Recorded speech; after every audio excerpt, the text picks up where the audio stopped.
Ustadz, ada yang bertanya dengan saya yang saya kesulitan untuk menjawabnya.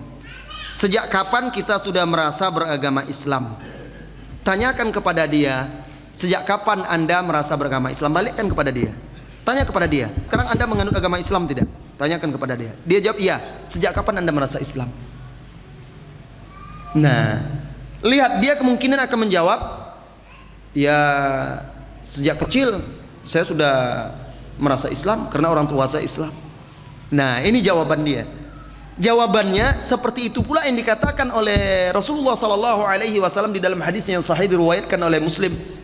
Kullu mauludin yuladu al-fitrah. Hadis juga dikeluarkan oleh Al-Imam Al-Bukhari. Setiap orang yang dilahirkan itu dilahirkan di atas fitrah. Fitrah di sini adalah Islam. Fitrah di sini adalah tauhid. Dari mana dalilnya? Karena kelanjutan hadis itu Rasulullah bersabda, fa abawahu yuhawwidanhi, orang tua dia yang merubah dia menjadi Yahudi, au yunassiranihi, yang merubah dia menjadi Nasrani, au yumajjisanihi, yang merubah dia menjadi Majusi.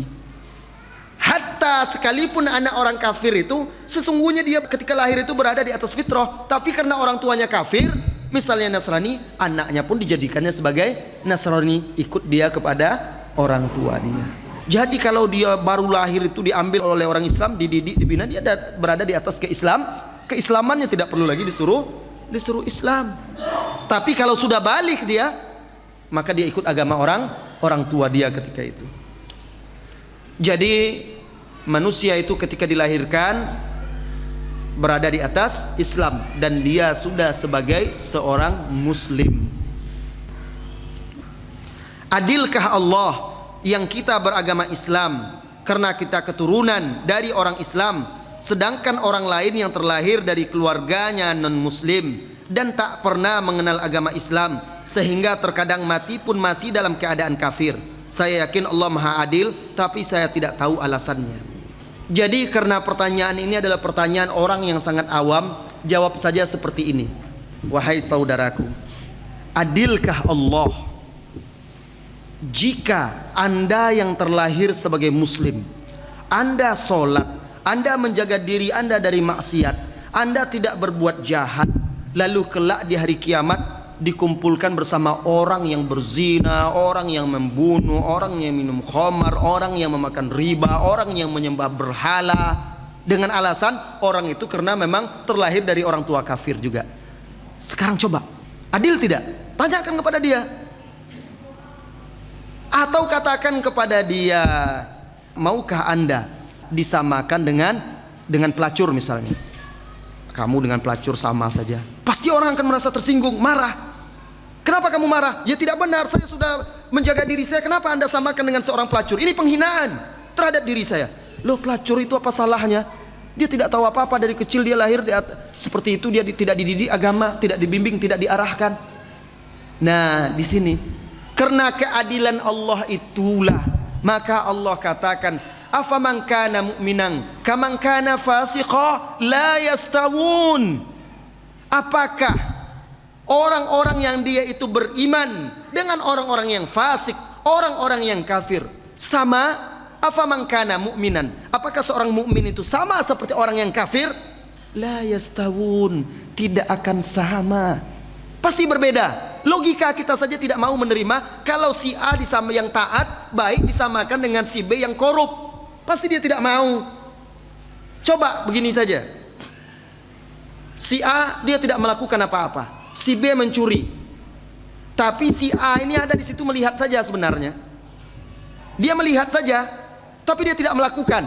Lalu dia dimasukkan ke dalam penjara. Pasti dia akan protes, kenapa saya di penjara? Saya kan tidak tahu apa-apa. Kan kamu melihat tapi saya tidak berbuat, pasti dia protes. Sama halnya seperti itu juga kebalikannya. Orang kafir itu dia melihat Islam, dia mengetahui Nabi Muhammad SAW, tapi dia tidak mau mengikuti. Mereka diberi akal, tetapi mereka tidak mau mempelajari. Mereka diberi kepandaian, tetapi mereka tidak gunakan untuk itu. Sebenarnya jiwa manusia itu kalau dia bersih, pasti dia akan mencari kebenaran dan akan bermuara kepada Islam. Subhanallah, saya punya teman kuliah dahulu. Dia ini berasal dari agama Nasrani. dari negeri Kepulauan Seychelles. Jadi ketika selama di sekolah, waktu dia di SMP dan di SLTA di negerinya itu, dia selalu dicekoki, didoktrin oleh gurunya tentang keburukan Islam. Hati-hati kalian terhadap agama yang namanya agama Islam. Hati-hati kalian terhadap kitab mereka namanya Al-Quran. Hati-hati kalian nabi mereka itu Nabi Muhammad. Muhammad itu begini sallallahu alaihi wasallam. Dia jelek-jelekkan. Al-Quran itu kitabnya begini, Islam itu ajarannya keras, ekstrim, main begini, kasar, membunuh apa dan segala macamnya. Jadi ditakut-takuti. Tetapi karena memang fitrahnya masih ada, dia malah penasaran. Apa betul Islam itu? Kok ketakutan betul orang-orang agama kami ini? Apa Al-Quran itu? Siapa Muhammad itu? Tidak ada di kampungnya orang yang berbicara tentang itu, karena di situ di negerinya ketika di masa itu dia sebutkan umat Islam, kaum muslimin jumlahnya itu setelah dia masuk Islam itu hanya 500 orang cuma. Sedikit, minoritas. Nah, jadi dia tidak tahu apa-apa, dia cari tahu tidak tahu. Nah, dia penasaran. Sampai akhirnya ketika dia sedang di gereja, dia bertanya kepada pendetanya, apa itu Al-Quran? Saya ingin tahu Al-Quran itu apa, ada enggak? Saya pengen baca. Marah pendetanya, dia ingatkan, dia takut-takuti. Hati-hati, ini kitab yang berbahaya, bisa menyesatkan dan segala macam. Semakin dia penasaran. Sampai suatu ketika dia sedang berada di pelabuhan karena suatu pekerjaan. Tiba-tiba dia melihat temannya baru pulang. Temannya pakai jubah, pakai topi putih, seperti orang Islam. Loh, ini temannya dulu, kok sudah berubah sekarang penampilannya? Ada apa ini? Disapanya, ditanya, kamu kok begini? Ya sekarang saya Islam, kata temannya. Sekarang saya sudah menganut agama Islam. Kaget langsung dia tanya, kamu punya Al-Quran tidak? Kenapa? Saya pengen tahu Al-Quran itu apa. Diberi langsung, karena dilihat kawannya ini berniat untuk ada keinginan tahu dia, ingin tahu dia. Diberikan Al-Quran, dia bawa pulang, dia baca. Terjemahannya pakai bahasa Prancis, karena bahasa di sana bahasa Prancis. Jadi negeri itu bekas dulu budak-budak dibuang oleh orang Prancis di sana. Dia baca, disitulah dia mulai tertarik. Setelah selesai sebagian dia baca, dia datangi temannya lagi, dia nyatakan dia pengen lebih dalam lagi mengetahui Islam. Sampai akhirnya dia memeluk Islam dan kuliah di Madinah. Nah, kalau orang itu memang dia masih fitrahnya lurus, masih berada di atas fitrahnya, maka akan mengarah kepada Islam. Dia akan mencari kebenaran itu. Tapi kalau sudah ternoda karena bapaknya sudah membuat dia menjadi Yahudi, ibunya sudah membuat dia menjadi Nasrani, menjadi Majusi, maka susah dia untuk mencari kebenaran itu, kecuali orang-orang yang dirahmati oleh Allah Tabaraka wa Ta'ala.